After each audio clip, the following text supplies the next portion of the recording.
A Christchurch industry, cottage industry, has sprung up in the city.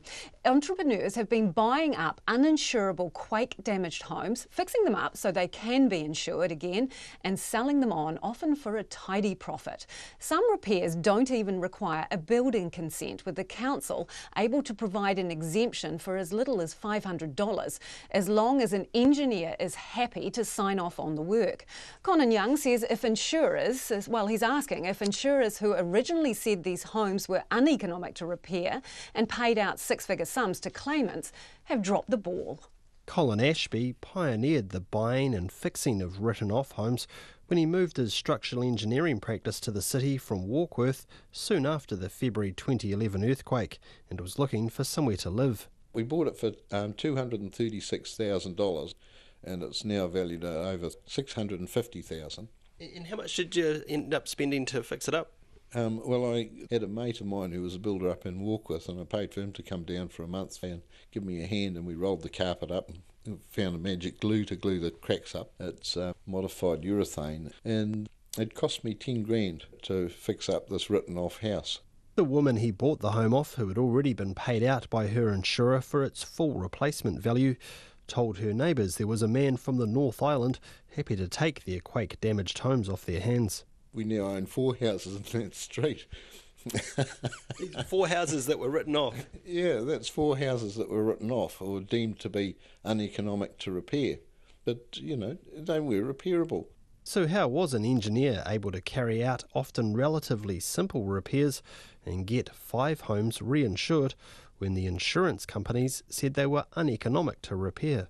My understanding was at the time engineers were a bit expensive, so they went and employed people off the street as assessors. And a lot of the insurance policies were, we will replace as new. And then the question came, how do you replace a cracked concrete unreinforced slab? And the logic was you pulled the roof off, the walls off, the slab up, and hello, you've demolished the house, therefore the house is a write-off. But you could actually repair it. One of the repairs not on the radar of the insurance companies initially was injecting expanding foam into the ground and slowly lifting the foundations up until they were level again. Colin Ashby was the first engineer to sign off on the technique, despite early opposition from some of his engineering colleagues, something he says changed after he presented a paper at an engineering conference. A little while after that, I ran across a land agent that I knew, and I said, by then, as is, whereas was starting to happen, and I said, how's it going? He says, it's going really, really well. He says, it's surprising the number of engineers that are buying these places. A quick Google search reveals there are currently 6 companies in Christchurch buying, repairing and then on-selling quake-damaged homes. I'm here at this cafe to meet James Wallace. He's a spokesperson for one of these businesses, Your Property Solutions. It's all about making it, repairing the foundations is a huge one for a lot of them. So once the foundations were damaged, a lot of the houses were written off. One thing that isn't talked about a lot is how unqualified a lot of the people who made the assessments were as well. So you had, teachers and policemen and people like that who were deciding that houses were written off that weren't. James Wallace says buying written-off properties in the hope they can be repaired, reinsured and on-sold for a profit is not without risk. Sometimes they might look fine and be a lot more of a nightmare than they actually are to get repaired. And so how's business? It's good, yeah. It's been awesome to be able to be involved in, bringing the city back and a lot of these houses as well that, may have just been bowled or the ground may never have been used again, being, able to play our part and fixing that is fantastic. Depending on how extensive a repair is and as long as an engineer is willing to sign it off, it can be approved by the Christchurch City Council for as little as $500 as an exemption, meaning there's no need for a building consent. The council doesn't keep figures on how many foundation repairs have been signed off in this way, but since February 2011 it's approved close to 1,900 exemptions for a range of repairs and alterations. So did insurers fail to properly assess homes in Christchurch, creating an opportunity for some to make some easy money?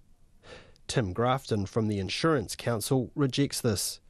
He says only a small number of the nearly 10,000 cash payouts made for the full replacement of homes are likely to have involved insurers writing off homes that could have easily been repaired.